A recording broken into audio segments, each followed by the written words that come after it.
I'm Tintu. I'm Elena. Welcome to our Chikahan Nanawi sa podcast. So, ngayon, parang ang sarap ng ating mga pag-uusapan kasi ang sarap ng mga pagkain na kakain sa atin. So, But first, bubble tea muna tayo.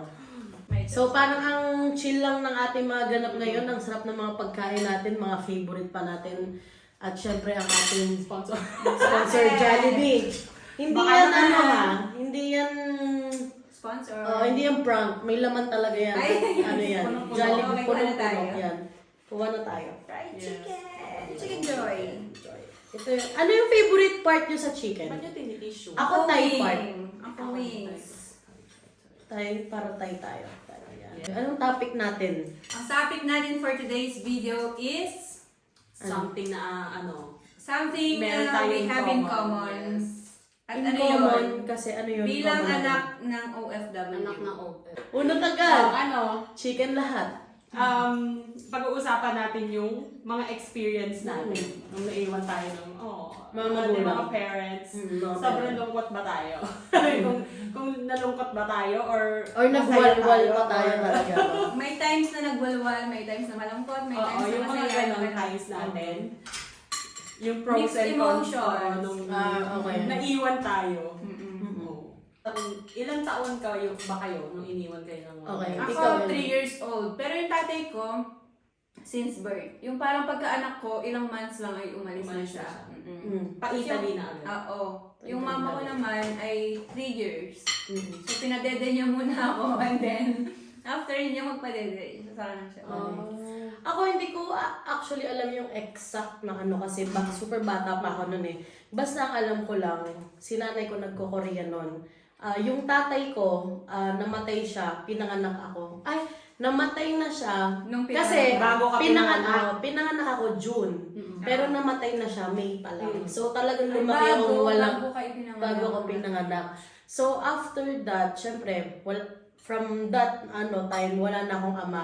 So yung nanay ko naman, si nanay, ang sabi nila, kasi hindi ko naman alam, yung kwento nila is, after ng mga pangyaring gano'n, syempre kailangan ng ibang bansa kasi syempre, from that moment, wala na siyang asawa. Kumbaga, nag-iisa na lang siya. So, yung magkakayod, Siya na lang talaga yung breadwinner. Siya na lang yung breadwinner sa amin para may taguyod kaming, tatlo kaming magkakapatid. So, so yun. Iwan kayo? Ako, Yes. wala. Ako naman, hindi ko alam. feeling ko mga 7 ako noon. Kasi grade 2 Malaki na siya. Hindi. Naisip na siya. Siguro 7, 8. Malaki Okay, pero na. wait. Blade bloomer. Siguro feeling ko ngayon yung mga anak ng OFW ngayon, bago sila iwan is kakausapin muna. Kasi syempre, Iba na ngayon yung iba na panahon. ngayon. Iba naman Ako, yung tanda Uy, ko lang kumain nun. kayo. Gusto kong kumain. Uy, hindi ako kumakain dito. Oy, ano mo? I like the favorite. Attention din. Okay. Okay. Hindi nga Pag may mga pagkain mukbangers. Mukbangers nga tayo. Ayun, yung parang hindi kami yung inupo kayo, ganun. Parang hindi ko alam kung kinausap kami, pero hindi ko lang naintindihan dahil Hindi mo bata pa. na natatandaan. Pero, yun yung tanda ko na, parang, Aalis na. Saan pala siya? Yung ganun. 7. Ako Pero natatandaan yung kapatid ko. 7. Ako hindi ko tanda. Pero 3 years old ba lang ako, natatandaan ko na yung paalam lang ng mama ko, bumili siya ng maraming prutas. Kasi syempre yung panahon yun, hindi pa uso yung prutas. So paalam niya, Parang kami din lang sa'yo. mag-abroad siya. Oo, pero ang saya namin kasi syempre maraming prutas. Hello. Hindi, kayo nung di umalis na yung parents nyo, nung unang balik nila, since wala pa kayong muwang, kilala nyo sila. Since that time, kasi, that time siguro. kasi, wala pa namang video call. Mm-mm. Ang picture, Mm-mm. sobrang dalang yung picture, di ba? Yung mga Tapos, letters, ang letters hirap na- tumawag. Tanda ko nun, grabe yung struggle mo para lang Makakapit bahay pa parang kami hindi, tawag. nakakatawag sila, pero hindi mo naiintindihan yung masyado yung sinasabi. Hindi ko na Kasi naabutan yun. long kasi- distance eh, Oo, no? kami, 10 years. Oo. Kami din noon, ang tanda ko noon, pagtatawag si mami, may cellphone na super laki. Yung malaki. Sirain mo. Pero hindi rin nag-work yun. As in, aakyat ka ng bakod para lang magkasignal yun. Magkasignal. Okay. Tapos, so, sa landline naman, sabi ni mami kasi tumatawag daw sila sa Mancini. Eh, di ba, mga bus doon. So, maingay. So, hindi mo siya masyadong maintindihan. Yeah. So, parang ano din, yung mga means of communication kasi noon, yun nga, wala pang video call, voice message. Voice message kayo? Voice message, sorry. Hindi Oo, naman. yung voice tape. tape. Yung Papadala voice yun tape. pag may umuuwi. Oo, kaya matagal. Mm-mm. Tsaka, na ano mo ba yung letters? Letters, Yung oo, susulat ka sa, Oo. pag, may kaibigan si mami mo umuwi, gano'n, para ipadala na, susulat ka ng gano'n. Kami, ano talaga, sa posta. Kami hindi ko naabutan yung mga ganun natin. Pero ano yung masayang Ano experience? maganda, oo. Ano yung maganda experience? Parang ako, medyo mayabang kasi may nanay ako na OFW or nasa ibang bansa. Oo, yung ganun. Oo. Ikaw? Ganun din. At saka syempre, pag nagpapadala ng package, Experience niyo ng yun. package. Oo. yung pagbubuksan mo siya, syempre, Amoy, Ibang bansa yun. Ibang bansa. Ano yung parang nababad sa aircon? Pero iba, fresh totoo. na, no? Iba, Masarap sa iba, amoy. iba. Pero, Tapos, mga chocolates, kakaibang chocolates, hindi siya basta-basta. lotion, Mars, lotion. Oo, lotion. Tanda ko nun, Lotion, yung bigay ng toothpaste, lotion na blue. toothpaste, Ganun lagi. shampoo. Tapos dati, hindi pa natin, hindi natin natin naiintindihan dati kung para saan yun, ano? Naamoy Parang tayo, ay, ang bango, imported na. Oo. Imported na. Ikakastas mo pag di bumula, hindi Hindi sabon. sabon. Kasi hindi mo maintindihan yung pangalan Oo, eh. Hindi mo alam. lalo na Yung yung sa Korea. Koreas. Lalo na yung akin, hindi. Oo. Minsan di mo alam ano ba to. Pag di siya bumula, kasi mabango lahat eh. Minsan kasi may chocolate na color white, tapos parang sabon siya. Diba? Ang lalaki, tapos parang bar. So, kakagatin mo ba to? Ako Parang yung may ganun. favorite na laging ipadala sa amin ni nanay nun lagi. Kasi yung company niya dati, ano siya, nagtatahi sila sa company. So like kami may kobre kama, lahat kami sa bahay. Oo, kahit sofa, tanda ko yun. Oo, naalala ko ngayon. Sa sofa, Dahil, miski, alam mo yung upuan na simpleng upuan Tela ng naman ang iyo, tela. laging tela naman. Laging padala tela, sa inyo. gano'n. Tapos, basta ako kasi mahilig ako dun. Alam niyo yung hotdog na unan? Yung ginaganon. Oo, yun. Yung mga chocolate na parang Oo, yabang ka sa chocolate. school, Oo, di ba? Oo, tapos Ay, meron, yabang ka sa natatandaan school. ko, meron akong yung pencil case siya na para siyang pencil. True! Tapos meron din ako yung malaking pencil. Ako lang meron ng ganun sa school. Sabi ko, wow. Oo, naranasan ko din yung masakit Ako naman nun, nagpapadala sila kami ng Kinder Surprise. Wala pang Kinder Surprise sa Pilipinas. So, syempre, Gusto talaga Ay, dito. oo, Yung yung mga mga Kinder Surprise, bread. itlog, itlog. kaya Siyempre, wala pa kami dadalhin, ganun. yung konti lang yun kasi di ba ang bulky nun, papadala yun, para lang mapagmayabang mo, dadalhin mo pa yun sa school. Wait, yung sa'yo, yung Buksan mo kasi yun mga May amiga. surprise. yung kanya Kinder na surprise, yung chocolate ko lang dati, yung Ano mo yung- chocolate na pera. Alam mo yung chocolate na pera? Ako, Yung ano? mga coins Ako na pera. tanda ko ano yung chocolate na para siyang sabon. Kasi malaki siyang bar na gano'n, mahaba. Barata, parang Parang barata. barata ng na. sabon, ng Oo, Tide. oo, Torone, ano, torone. Pero color white, may Nougat. brown, may nougat. Nougat. Oo, Ah, ganun. parang nougat sa favorite yung Oo. nougat. Oh, tapos, Kaya yun, ganun. Tapos buti mga di mo na sabon. pagkamali na magsabon. Eh, syempre, magsabon. parang inosente ganun. Basta may parang mani, ay chocolate. Alam mo yung fazzoletti? Yung Tissue na. tissue. Oy, Mars. Alam ko Mars. yun, pinaglalagay sa mga Di na naman ako na-relate Oo. dito. Mars, Okay. grabe. Pinagpapalaman nila Walang sa mga ganun sa sapatos. Pilipinas Oo, dati. kasi Nung time kasi noon, hindi pa Absolutely, nagtitisyo sa wala pa. Pilipinas. Oo, hindi pa kasi Ano tissue. naman sa sapatos? Yung mga Yung fazzoletti, tissue, yung mga tissue. tissue. Para? Eh, di ba Para isang yung pack mga- yun na gano'n? Para yung Ah, sapatos okay. hindi siya mas Matupi. ma-deform. Ah, di parang ba? sisiksikan nila. Oo, lalagyan. Actually, yung kahit ilalagay. ngayon, nagagawa namin yun. Minsan yung toothpaste pa eh. Yung mga ganun, or Kung sabon. hindi siya or damit kahit or ano. t-shirt, lalagay Oh, nila pero tissue. bagong sapatos naman, syempre.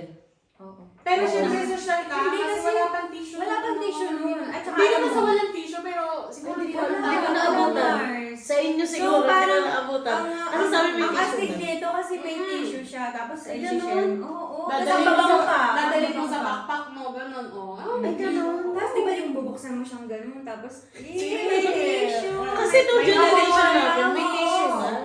Yung generation namin, namin, may tissue na Oo, kami. noon. Ano yung malungkot na part ng having Parents abroad. parents na nasa Parang kumbaga sa disadvantage at advantage yun. Halimbawa, yung mga happenings na, birthdays or graduation. Halimbawa, pinaka-importante na sa'yo yung graduation mo, no? Tapos hindi sila makakauwi. Ano yung mga hugot mo? Hindi, kasi lagi nilang pinapromise noon, uuwi ako ng Lunes. Natatandaan ko Lunes.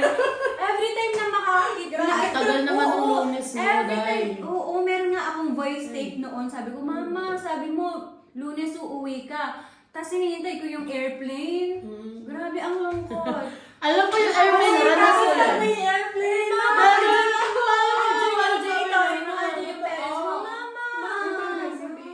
Ang sasal mo naman, Mama, ako nay! Sorry, mami pala yun. Yung nanay, Sa'yo, Mami. yung nanay ko uuwi na ba? Ganun, nanay, gaganon ka. Kahit ikaw lang mag-isa, ano, yung mga ganun. Ganun yung mga feels na pagka talagang malayo yung magulang mo sa'yo, parang ganun. So, tanda ko pa nun, Nalilate. yung best friend ko, kasi magkaklase na kami ng grade 4 pa lang, magkaklase na kami. Tapos tanda ko, kasi siya hikain siya, tapos yung natin niya, bigla na lang laging sumusulpot sa Shout out, Luisa. Laging dumadating. Alam mo yung hindi ako yung giterang tao, pero parang nainggit ako kasi laging present yung magulang nila sa ano, gano'n. Yung parang konting humatching lang sila, nandun na yung magulang, gano'n. Akin, siguro kung may sakit ako, parang mahirap talaga dahil sobrang busy nila. Tapos yung mga ibang tita nasa Manila, gano'n. Yun yung isang hugot ko. Kaya pag nung nagkaanak ako, talagang Gusto mo present ka? Oo, parang Ako kung pwede, hindi ko hahayaang may Maranasan mamiss niya. ako na event, gano'n. Tama. O hindi naman ako galit or ano. Wala namang yun. Wala namang, Parang gusto mo lang na naintindihan ko present. na. Lalo na nung tumanda na ako. Ikaw, Naintindihan ko na. ano yung ano mo? Ako rin, parang yung ganun sa kanya. Ngayon na may anak ako, ayaw ko yung... Minsan nga uma-absent na ako sa work, magpapaalam na ako na para lang maging present ako sa event ng anak ko. Mawala na yung work. Kasi importante yun eh. Ako nga na-imagine ko pa lang, parang ang sakit-sakit na sa puso na mawawalay sa'yo. Kasi Parang hindi nung ko kaya. nag-COVID, parang inuwi namin sa aking mga magulang yung na balak namin dun muna sila magstay para nga makapagtrabaho kami mag-asawa. Pero yung isang pa lang, one night pa lang, pinag-uusapan namin mag-asawa, hindi natin kaya, hindi natin kaya. Yun, Iyak kami, parang, alam mo yung, parang pwede mo pa siyang abutin nakapalula. kahit ilang oras, pero yung milya-milyang layo, hindi yun na naman nga, ganun. iisipin mo pa lang, parang Pero di ba, maloka ka na. Thank you dun sa sacrifice nung magulang natin na Kinaya nila. Kinaya tayo yung nagkapamilya na hindi nagka-choice na tayo. Sila kasi no choice eh. Kailangan ka nilang iwan. Tsaka walang pwedeng gumawa nun, kundi Oo. sila lang. Kasi sila lang din yung, alam mo yung breadwinner, yung magiging breadwinner. So, hindi ako namulat sa ganun. Kumbaga, Parang okay lang. okay lang. Kung nandyan. Kung wala. Parang ganun. Kasi nga parang, Kasi ang dami di mo na namin sa hanahanapin yung family. hindi mo na Oo. Ang dami namin sa family. So, parang ang dami kong Wala pinsan, namang ang dami kulang. ko father side, mother side. Oo. So, ang dami. Parang, hindi naman sa walang kulang. Kasi may mga times din naman na sana all. Alam mo yung word na sana all ngayon lang naman pero yung mga panahon na yun na parang Siguro naramdaman mo oo, rin. may mga siguro especially graduation, syempre iba din yung kapag yung a-attend is yung magulang mo, sasabitan ka kahit walang isasabit. Alam mo yung ganun. Pero iba yung presence nung ang magulang na nandun kaysa yung... Pero syempre, na-appreciate ko naman yung mga titas and na nag-aruga sa akin na nung wala yung magulang ko talaga, sila talaga yung nag-aruga. Sila yung mga... sila yung gumawa or ginampanan yung mga bagay na Hindi naman masama yung loob mo. hindi pero naman masama. Parang longing lang yung puso mo dun sa ganong mga... Pero dati, alam nyo, na ano ko din dati, nung medyo immature pa ako, na parang lagi kong sinasabi na pag lumaki ako or kapag nagkapamilya ako, parang ayaw kong mangyari yung sa akin experience. Kasi naniniwala naman ako na tayo, yung halimbawa, ganito yung sitwasyon natin, OFWs, yung mga magulang natin, hindi naman natin lahat ginusto yun . Nagkataon na ito yung binigay sa ating Survival buhay. Oo. Kaya nga life is not fair. Kumbaga may mga mayayaman, may mga may hirap talaga, may kailangan magsakripisyo kasi eto ka na. Kapag At saka- wala ka pang ginawa, wala ka na. Hindi At ka saka mabubuhay. iintindihin mo yung sitwasyon. Oo. Paano naman tayo parang Reconnect. nag-reconnect sa mga magulang natin? Oo, sa akin, pag dating ko dito, 16 years old na ako, walang naging problema sa mami ko. As in, talagang parang walang nangyari. Kahit na biruin mo, from 3 years old to 16, ang tagal nun eh. Pero parang close na agad. Ha? Mm-mm. Hindi kayo nagka-clash? Hindi. As in, Ako naman, dati hindi ko maintindihan si Tita. Oh. Dinala ako dito kasi nga dahil medyo may pagkasutil nga akong bata. Yung umaalis ako, hindi ako ma-search. Lagi naman. Oh. Si mami noon talaga, ngayon, gets ko na kung bakit ganun siya. Pero that time noon, naiinis ako kasi parang nakokontrol ako, gano'n yung Parang bawat pauwi ka galaw lang, mo. hindi ka pwede umuwi late. Oo. Pero ngayon, gets ko na din na Bilang magulang ka na. feeling ko that time din, na-overwhelm si mami na bata ko to iniwan, bumalik dito, tigas na ng ulo. At saka dalaga na. Dalaga na. Tapos mag-isa, babae pa ako syempre. Ngayon nagigets ko na siya. Ilang taon ka na ba nung nakarating na dito si nanay mo? 14? Siguro after 2 years. Mas or 3 nauna years, ka? Mas nauna ako. Mas Mas nauna nauna ako. siya. Hanggang sa noon na, nakarating na siya dito, magkasama na kami, as in sa isang bahay, ganyan. Araw-araw magkasama kami. Kumbaga parang doon ko pa lang na na hindi pa namin ganun kakilala yung isa't isa. Maaring siya kasi anak niya ako, maaring nanay ko siya, pero hindi ko pa alam kung saan ba siya magagalit, saan siya magiging hindi komportable, or kung ano man, parang gano'n. Kinakapa mo pa siya. Nagkakapaan kami parehas. At saka aside from that kasi, ikaw din kasi, bukod kasi dun sa nagkakapaan kayo, immature ka pa, may process din na Bata. nangyayari Oo. talaga yun. Tsaka feeling ko yung pagiging teenager ng mga panon, may mga flaws din. Siyempre, di ba Oo, parang iba pa may yung flaws isip ka mo. na, iba Ako pa. ngayon, Yung mas mood mo eh. naiintindihan ko na. Yung parang ngayon, nilolook forward ko, yung pag magpe-pension na sila, na hindi na sila gigising ng maaga. Yung yun Para na yung... magtrabaho. Oo, parang ang saya-saya Dati ko siguro nung tingnan. Tapos, di ba, nung minsan, nung last year nag-birthday last year nag-birthday si Mami, tinreat ko siya sa bed ko. Alam mo ba na yun Siya yung na. parang, Uy! naiiyak ako, kay Tita Grace pa ako doon. Parang sabi ko, naiiyak ako na parang, ito pala yung first namin ng mami ko. Ganon. Tapos, ang saya ng puso ko kasi meron pa kaming picture na laging ginagawa ngayon, maghahawak kami. Sabi ko, grabe, ang awkward ng hawakan namin, pero ang sarap niya tingnan. Alam mo, nung ginawa mo yun, ako, hindi naman sa nainggit, pero parang napaisip ako. Pwede naman. Oo, Diba? pwede gawin. So, tinreat ko rin yung mama ko na nag-trip din kami, di ba, nung Pasko. Tapos ang saya-saya kasi niya, si mami kasi, bigyan mo ng sobrang appreciative niya talaga. Yung sobrang saya niya talaga. Ako siguro, Walang tantrum. wala man akong maibigay na mga ganyang travel sa magulang Malay ko, sa mo, nanay one ko. day. One day. Oo, one day. Pero Hindi yung naman pinaka, the best gift ever na mabibigyan namin sa magulang namin, sa nanay, kami magkapatid, is yung nag-60th birthday siya. Oo. Yun. Kasi na yung maibabalik namin sa kanya after all ng yun mga yun. nagawa niya sa amin, yung ganun. Pero- Gusto namin na ibalik, tapos yung maging Masaya siya. masaya siya, na wala siyang iisipin na kasi ginusto talaga namin magkapatid na bigyan siya ng special na araw, Giving na back maganda na yun. siya. Kasi ngayon lang namin siya makikitang, alam mo yung maganda, maayos, tapos isi-celebrate na kasama yung mga taong gusto niya. So, Ang saya-saya niya oo, nung nung birthday niya na ganun. So, kahit yung kapatid ko malayo, memorable yun. So, kayo, ano yung mga advice niyo sa mga sa mga bata na hanggang ngayon, syempre natin alam yung mga buhay nila. Hanggang ngayon na anak na OFW. Na anong may advice niyo sa kanila bilang tayo? Naranasan natin. Naranasan natin yung mga ganun. Sa akin siguro, yung be appreciative, yung kahit konting bagay na maibigay sa inyo ng inyong mga magulang, i-appreciate nyo kasi hindi nyo alam yung mga sacrifices nila, yung mga pinaghirapan nila. So, kahit sabihin mo lang na I love you, mama, papa, na yung sa mga sacrifices na ginagawa nyo. Malaking bagay na yun para sa kanila na ma-appreciate nyo yung ginagawa nilang sakripisyo para sa inyo. Yes. Ako naman, yung huwag kayong mag-focus dun sa naiwan kayo. Mag-focus kayo dun sa dahilan kung bakit nila ginawa yun. Yes. Kasi I believe na wala namang parents na Gustong iwanan. i-choose nila talaga yun dahil lang hindi nila kayang sila yung magpalaki sa inyo. Tapos,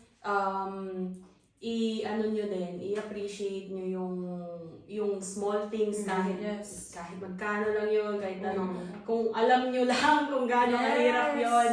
Ang hirap kumita ng pera. Bago nila maibigay sa inyo ibigay. yun. Oo. Yung kalimutan, no? Pag nakita yung nasa snow sila, Let them be. one day Enjoy. lang yun. Pero hindi mo alam yung the rest of the week kung paano yung struggle nila. Minsan, may mga OFW pa na umiiyak sa bus. Para ang tao umiyak sa bus. May ganun ka na ba na, ay nakakasakay ako gano'n. Na para umiyak sa bus ang isang tao. Ganun. Sobrang sakit yung nararamdaman niya. Yeah. Ako siguro, yung wag magtatanim ng sama ng loob sa magulang. Kasi yun nga, tulad ng sabi mo, yung dahil naiwan ka. Yung para bagang dahil naiwan ako, mahal ba ako nitong magulang ko na to? Kasi kung mahal naman niya ako, bakit niya ako iiwan? Bakit niya? Kasi yung ibang nagmamahal, nagsasakripisyo din, gusto niyo maging mahirap na lang kayo habang buhay, di ba? Yung baga, sila yung mga totoong breadwinner eh. Sila For yung a mga better life. for a better life na hindi ka naman nila hinayaan na maiwan dahil lang sa wala. Kumbaga lahat may purpose yun. Kasi mahirap yun eh. Mahirap maibalik yung bond kapag masamang-masama yung loob nyo sa mga magulang nyo. Kaya for me yun lang. Para sa Tsaka pag once na magkasama na kayo, kumbaga bawi na lang. Bawi na lang. Oo. Huwag nang tampo. Oo. Hindi, Pero pero yung feeling sa ko kasi, negative. hindi kasi syempre, madali siyang, sa totoo lang madali siyang sabihin na wag na kayong magbabag, wag na kayong magganon, magmahalan na lang kayo. Madali siyang sabihin, pero ako sa sobrang na-experience ko siya, hindi siya ganun kabilis kumbaga giniging pa siya. Kailangan pa ng maraming malakas ng loob para doon. Try Hindi nila yung maging open. Pero ang sa akin lang, huwag kayong manawa na unawain sila, huwag kayong magsawa pala, huwag kayong magsawa na mag-reach out. Yung bang, kahit konting bagay lang ma-appreciate ka ng mga magulang. So, And to that, Thank you. Cheers. Lalis ng anak naman. Oo. Parang Kasi ang maiiyak dami. na nga ako eh. si Mars, natatandaan ko yung mga struggles in I love my life. parents. I love you. Thank you sa mga nagpalaki sa amin. Look at us Kaya- now.